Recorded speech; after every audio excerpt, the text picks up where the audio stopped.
19వ అధ్యాయం 28 దగ్గర నుంచి 30 దాకా చదువుతాం.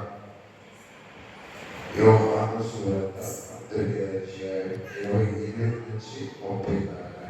తరువాత సమస్తము అప్పటికి సమాప్తమైనదని యేసు చెప్పి, లేఖనం నెరవేరినట్లు నేను తప్పికొనుచున్నానని చిరకగా నిండి ఉన్న ఒక పాత్ర అక్కడ పెట్టిండెను గనుక వారు ఒక స్పంజి చిరకగా నింపి హిసోపు బుడగకు తగిలించి ఆయన నోటికి అందించి, యేసు ఆ చిరక పుచ్చుకొని సమాప్తమైనదని చెప్పి తల వంచి ఆత్మను అప్పగించెను. ఆమేన్. దేవునికి స్తోత్రాలు. మంచిదండి.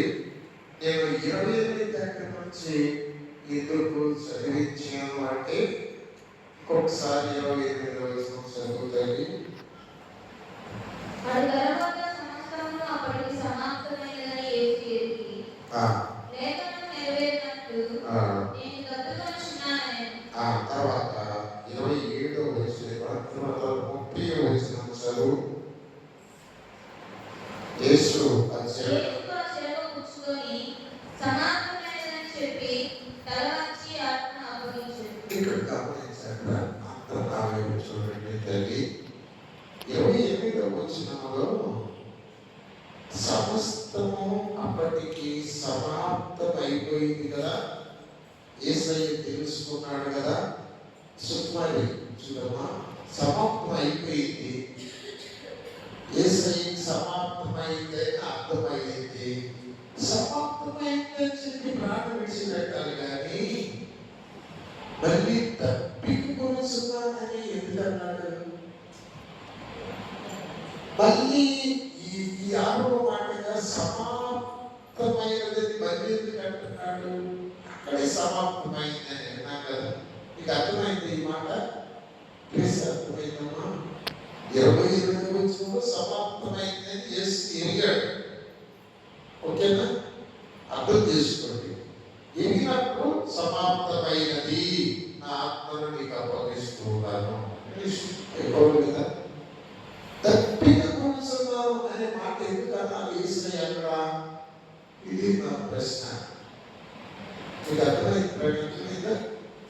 అర్థం కాదు. నేను చదువుతాను చూడండి. 28వ వచనంలో అటు తర్వాత సమస్తము అప్పటికి సమాప్తమైనదని యేసు ఎరిగి అని ఉంది. సమాప్తం అయిందా లేదా? చెప్పండి, అయిందా లేదా? సమాప్తమని అనాలా లేదా? అన్నాడా? ఎందుకు అనలేదు? మరి ఏమన్నాడు? ఎందుకు అన్నాడు తప్పికొనుచున్నానని? అది నా ప్రశ్న. సమాప్తమైనది సమస్తము. సమాప్తమైనది చెప్పాలి ప్రభు శిలువలో. చెప్పలా. ఇది కొంచెము లాజికల్ గా ఆలోచించే ప్రశ్న. అక్కడ అది 5వ మాట.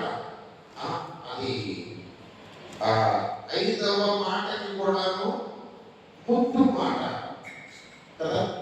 ఏది ఏది లమా సబక్తాని అన్నారు.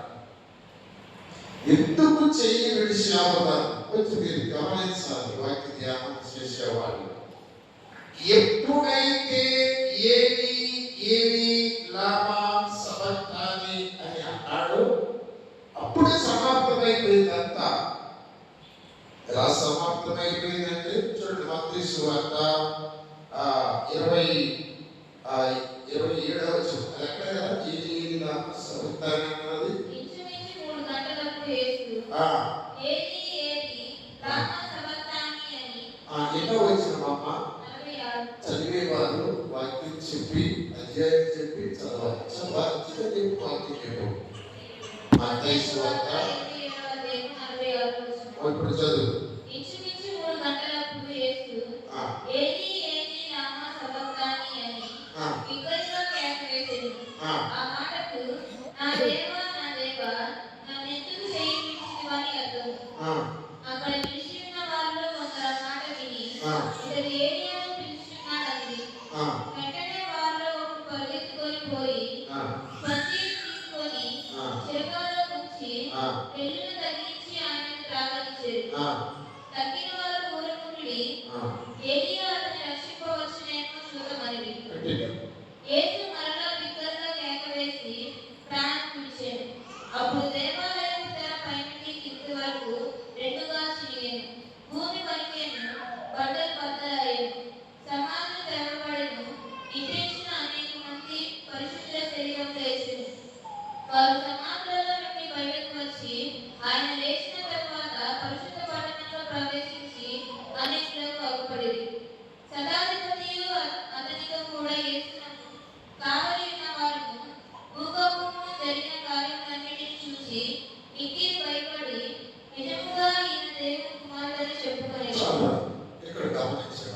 అందరూ నా వైపు చూడండి, వాక్యాన్ని అర్థం చేసుకోండి.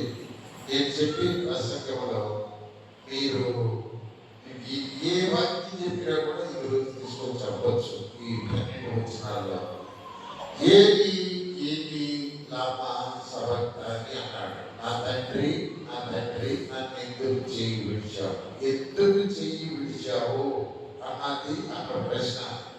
నా కుమారుడా, నువ్వు భాగ్యమైపోయావు, నువ్వు శాపగ్రస్తుడు అయిపోయావు, నువ్వు దిక్కులేని దరిద్రుడు అయిపోయావు కనుక, పాపం అంటే నాకు అసహ్యము కనుక నేను చెయ్యి విడిచిపెట్టాను. నువ్వు మామూలుగా ఒక పాపిలా కావలేదు. లోకములో పాపం అంటే ఎంత పాపమంతా కలిపి యేసయ్య దగ్గర పెట్టి ఆయన పాపం అయిపోయాడట.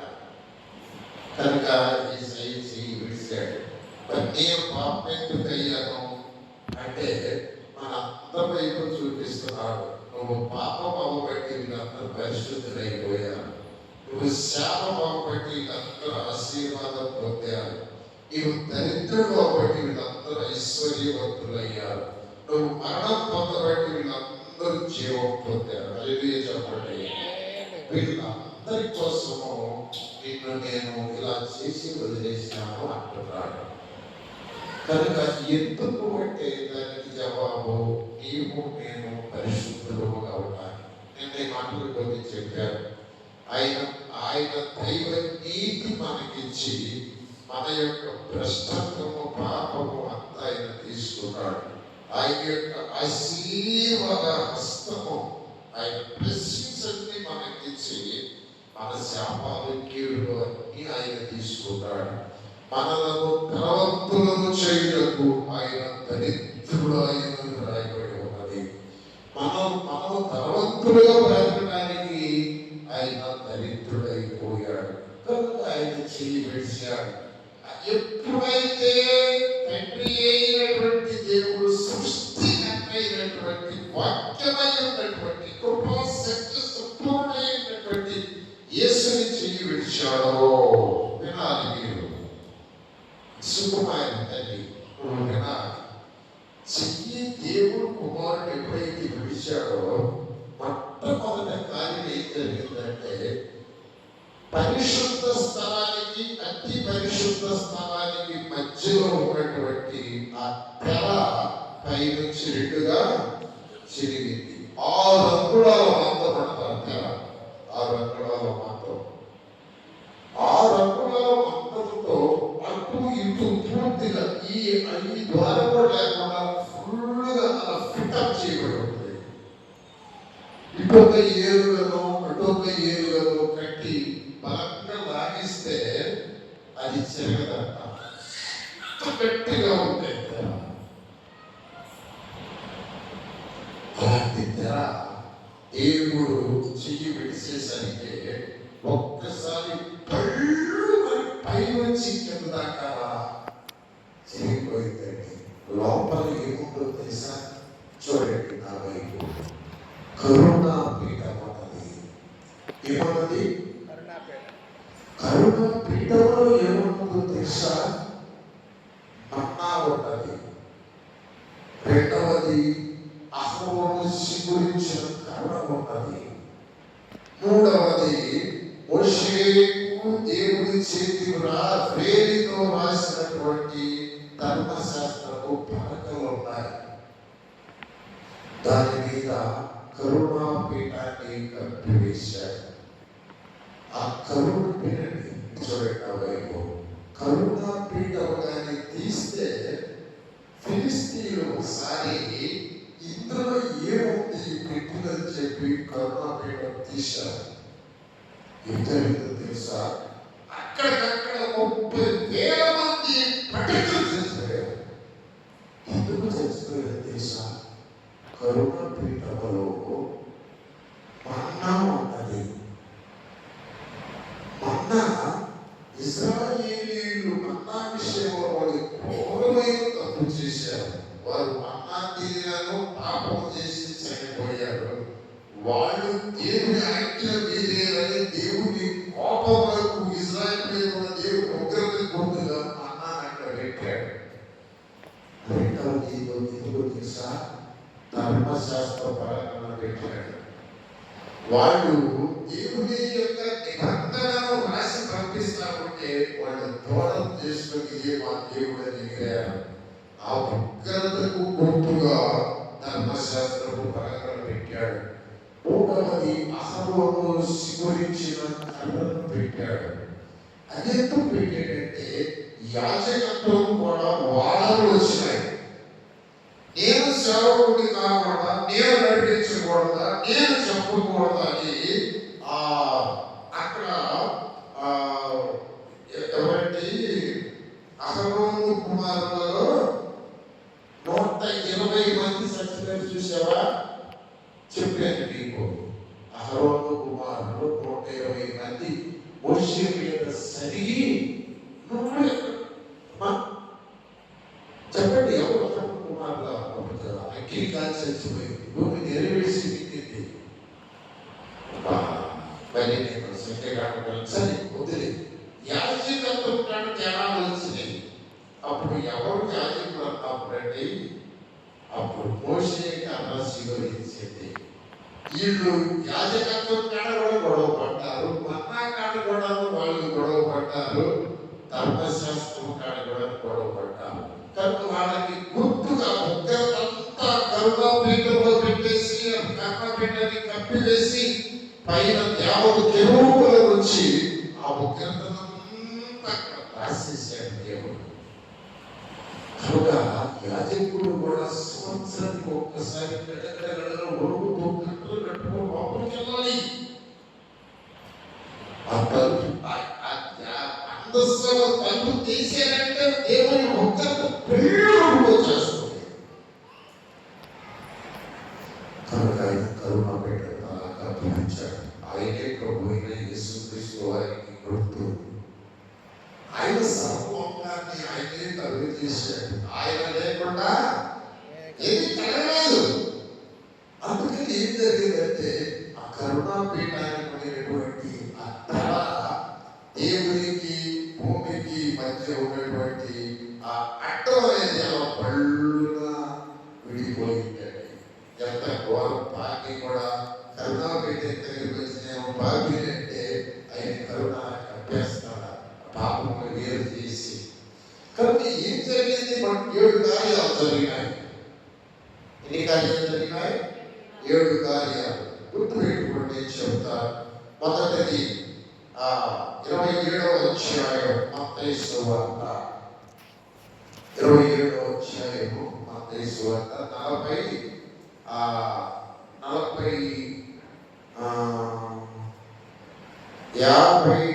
వచనం చూడండి. దేవుడు చెయ్యి విడవగానే ఏమైంది అంటే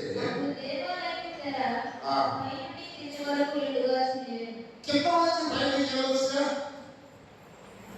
పైనుంచి కిందకి ఏంటంటే దేవుని యొక్క ఆ మార్గము పై నుంచి వచ్చేసి భూమి మీదకి ఈ మనుషులు నేరుగా కరుణాపీఠ దగ్గరికి వచ్చి నేను ప్రార్థనే ఒప్పుకోవచ్చు. అందుకనే మనమందరము యాజకులమే, మనమందరము రాజులమే, మనమందరము వెలుగులోనికి వచ్చిన బిడ్డలమే, మనమందరము దేవుని నీతిని, దేవుని యొక్క శక్తిని, దేవుని ఆత్మని కలిగిన బిడ్డలమే. కనుక మనము జాగ్రత్తగా ఉండాలి.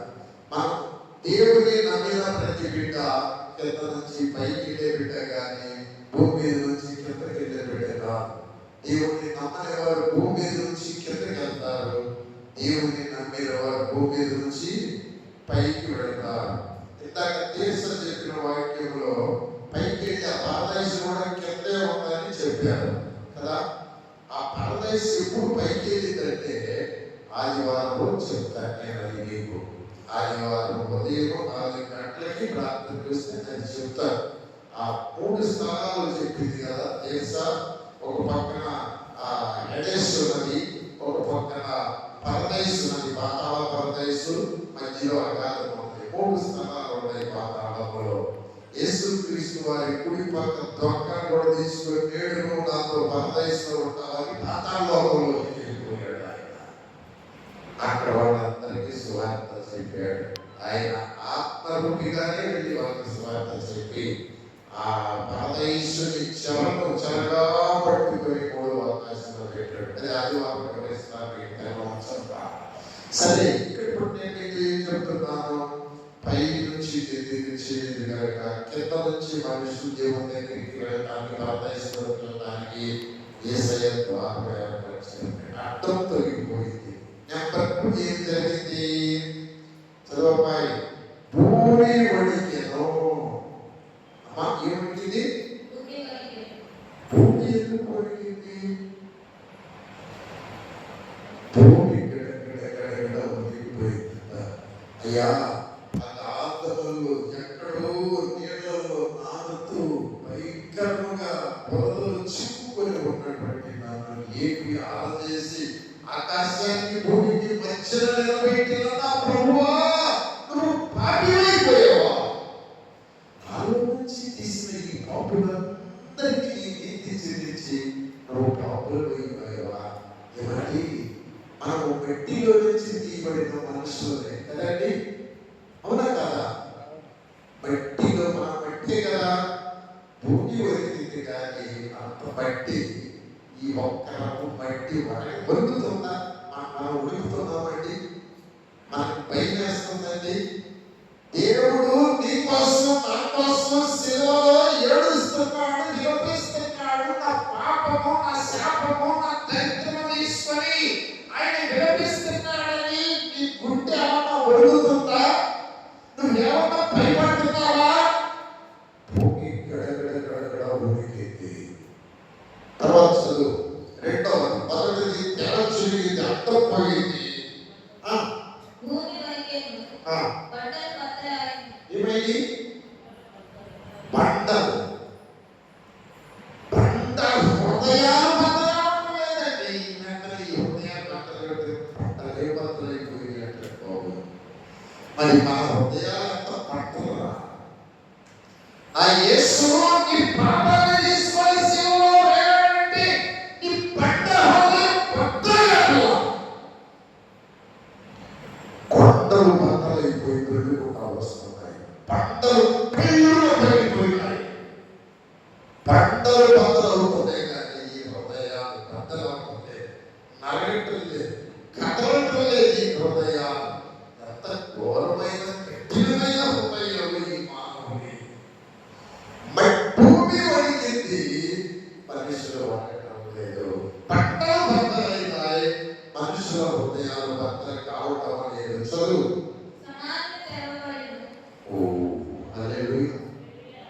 సమాధులు తెరవబడినాయి కనుక దేవునికి స్తోత్రం. నా హృదయాలు తెరవబడుతున్నాయని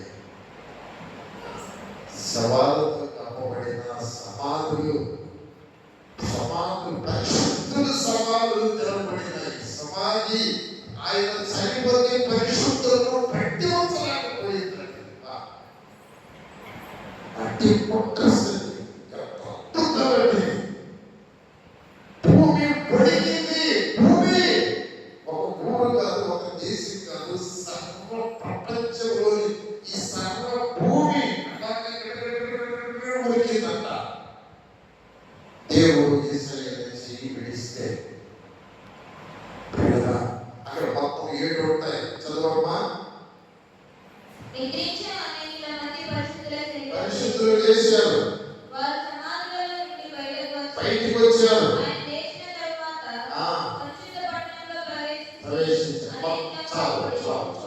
మొత్తం 7 కార్యాలు ఆయన జీవిస్తున్నప్పుడు జరిగింది కదా. 4వ వాక్యంలోనే ఆ తర్వాత స్పంజి ఇచ్చారు, ఆయన ప్రాణం విడిచాడు, ఆత్మ అప్పగించారు. కానీ ఇప్పుడు నేను మీతో చెబుతుంది ఏంటంటే యోహాను సువార్తలో అప్పటికి సమాప్తమైనదే ఆయన ఎదిగాడు కదా. ఎదిగిన ఆయన మళ్ళీ ఏ కణము నెరవేరునట్లు తప్పిక కోరుతున్నానని ఎందుకు అన్నాడు? అది నా ప్రశ్న. ఇప్పుడు అక్కడికి వస్తున్నాను చూడండి. సమాప్తం అయిపోయింది తెలుసు, ఆయన ప్రాణం విడిచేయాలి, ఆత్మను అప్పగించాలి. దేవునికి స్తోత్రం. ఇక్కడ మధ్యలో ఒక మాట ఇక్కడ అంటా ఉన్నాడు. అక్కడ ఏమని ఎక్కడంటే రూపాయి. వారు దానిని చెప్పక అది ఎవరికి వచ్చును ఆ, అని దాని కోసం చీట్లు వేయమని ఒకరితో ఒకరు చెప్పుకొని ఆ, వారు నా వస్త్రములను తమలో పంచుకొని ఆ. దానికి కోసం చీట్లు వేసి ఆ. ఆ లేఖనం నెరవేరినట్లు ఇది జరిగింది. చాలు చాలు. లేఖనము నెరవేరినట్టు, లేఖనము నెరవేరినట్టు, లేఖనము నెరవేరినట్టు ఆయన తప్పిక కొనుచున్నానంటాడు. లేఖనము ఎవరు రాశారు? దావీదు రాశాడు, యెషయా రాశాడు. అవునా కాదా? వాళ్ళు రాయకపోతే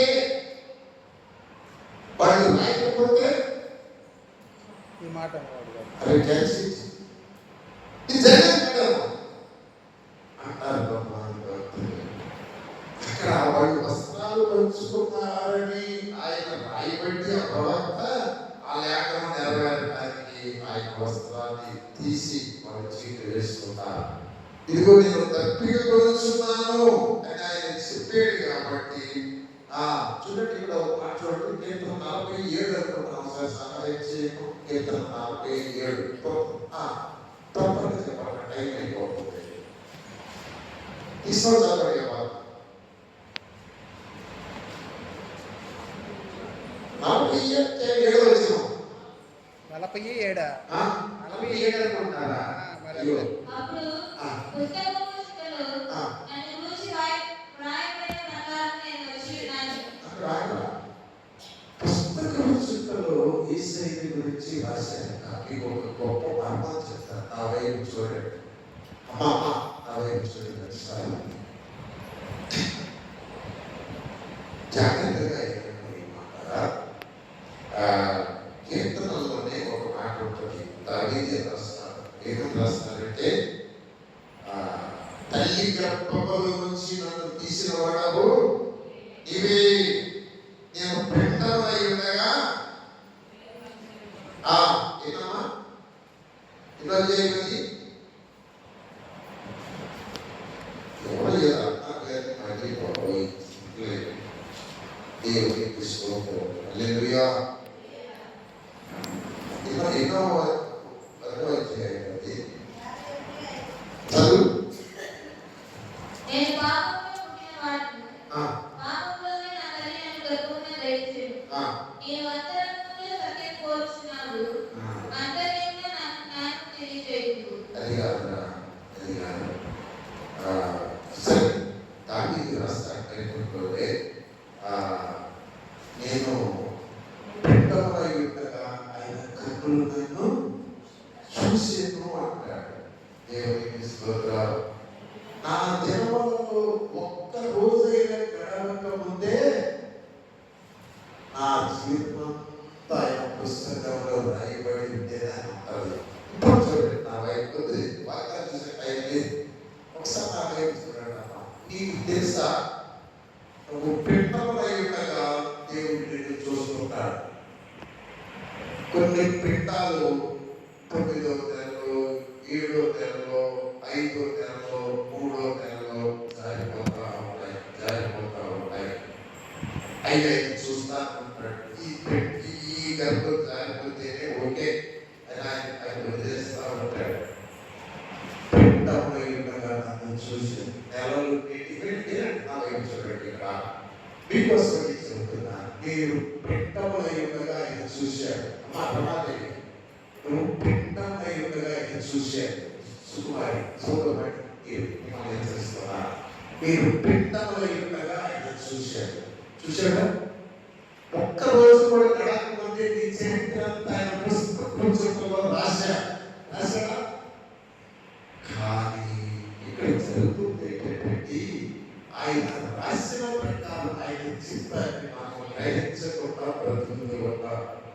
ఆయన ఒక రకంగా రాస్తే సైతాన్ ఏమంటారు, దాన్ని పక్కన తప్పించి పిటు బాధ అంటారు. ఆయన 85 సంవత్సరాలు బ్రతకరా భాగస్వామి అని వాళ్ళు రాశారు అనుకోండి. 33వ సంవత్సరంలోనే సారా నా బిడ్డ అని సైతాన్ తీసుకెళ్ళాడు. అప్పుడు ఆయన మాట్లాడేది, నా బిడ్డ నువ్వు సాగుబాగా నా చుట్టూ 85 సంవత్సరాలు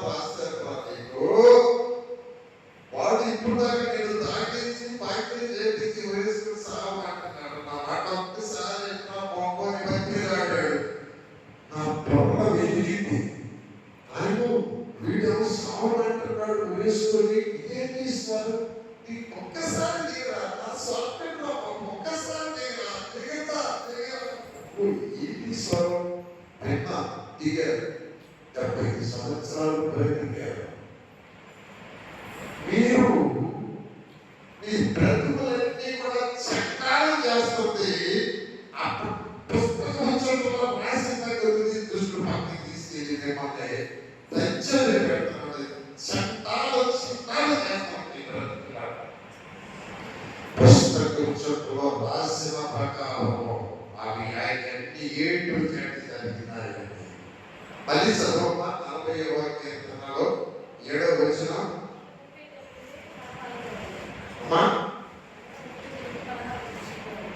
ఆ మీరు చదువు ఎక్కువ వచ్చిన ఇలా చేయాలి. Yes, brother. నేను బిడ్డగా ఉండగా ఈ కన్నులు నన్ను చూచెను. నేను కూడా దినములలో ఒకటైనా కాకముందే నా దినములన్నీ ఈ గ్రంథంలో లిఖితములయ్యెను. హల్లెలూయా చెప్పండి. ఈ పక్కన అర్థం చేసుకోవడం చాలా బాగుంటుంది. నేను గురించి ఆయన రాశారా ఈ రోజు నువ్వు ఇప్పుడు చదవాలి, ఎప్పుడు నువ్వు ఎప్పుడు చదవాలి, ఏం చేయాలి, ఇవన్నీ కూడా రాసి పెట్టారా. ఆయన మాట వినకపోవడం, ఆయన గురించి కాసేపు ఆలోచించుకోవటం వల్ల మన జీవితాల్లో ఎన్నో అనంతాలు జరుగుతున్నాయి. అంతాత్మక సప్పుకొని సాతాను ఆయన అప్పుడు చూసి రాసేవాయి జీవితం వస్తువుగా ఏం చేసిన తీసుకుపోవడం. నీకు అర్థమైతే బాగుండేమో ఇదంతా. నీ చరిత్ర అంతా మా పుట్టి పుస్తకం చుట్టూ రాశారు. ఆ వాక్యాన్ని పెట్టి చూడండి. పుట్టి ఒక్క రోజు కూడా అవ్వాలా, కొన్ని గంటలే అయింది.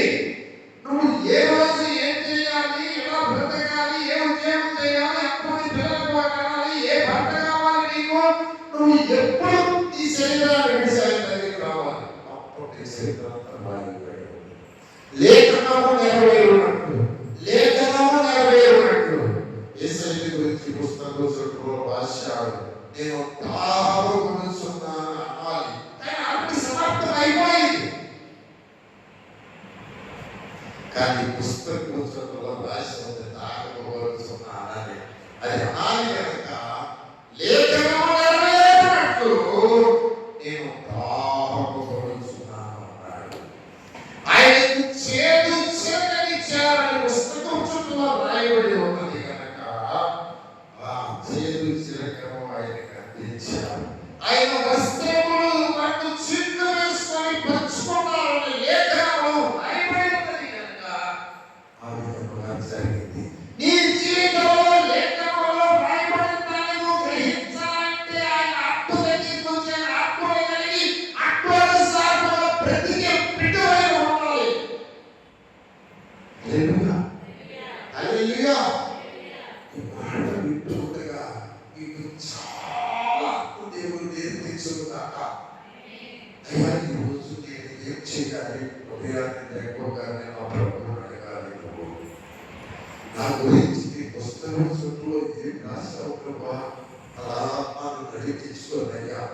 నీ మాట వింటాను, నీ చిత్తానికి లోపడతానని నువ్వు అడిగి ఆయన ఇష్టాన్ని గమనించి ఎలా ఉండాలి.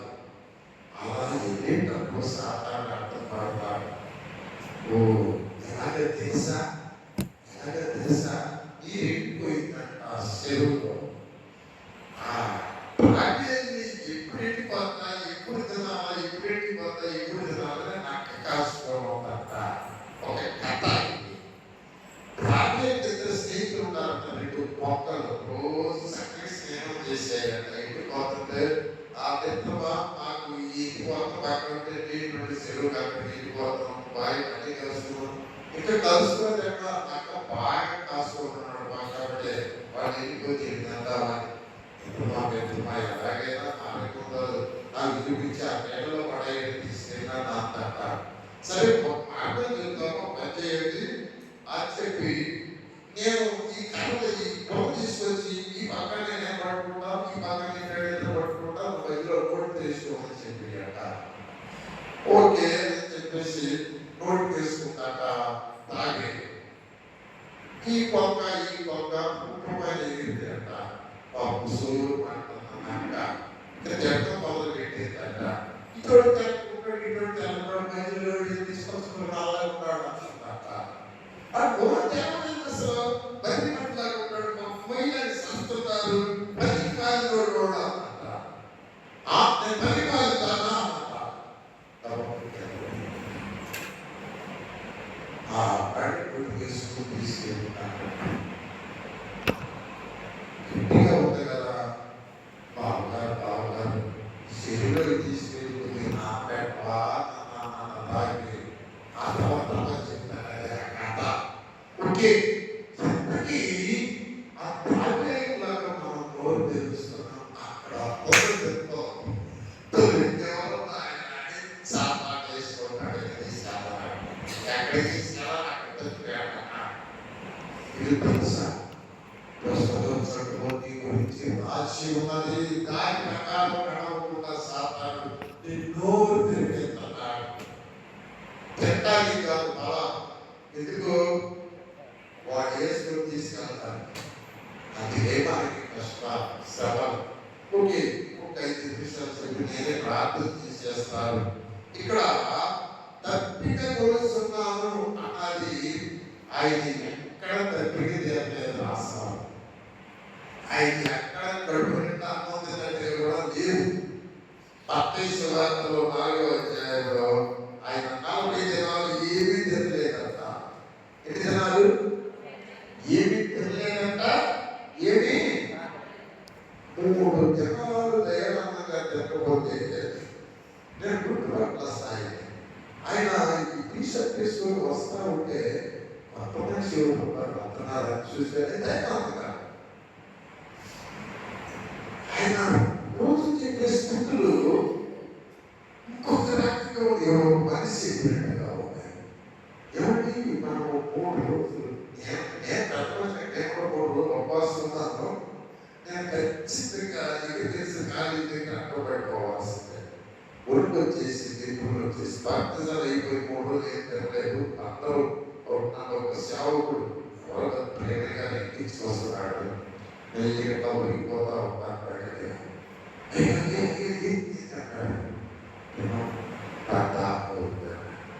తర్వాత దిగి వచ్చాను ట్రిప్ బయట తీసుకొచ్చి తర్వాత చేసేసాను.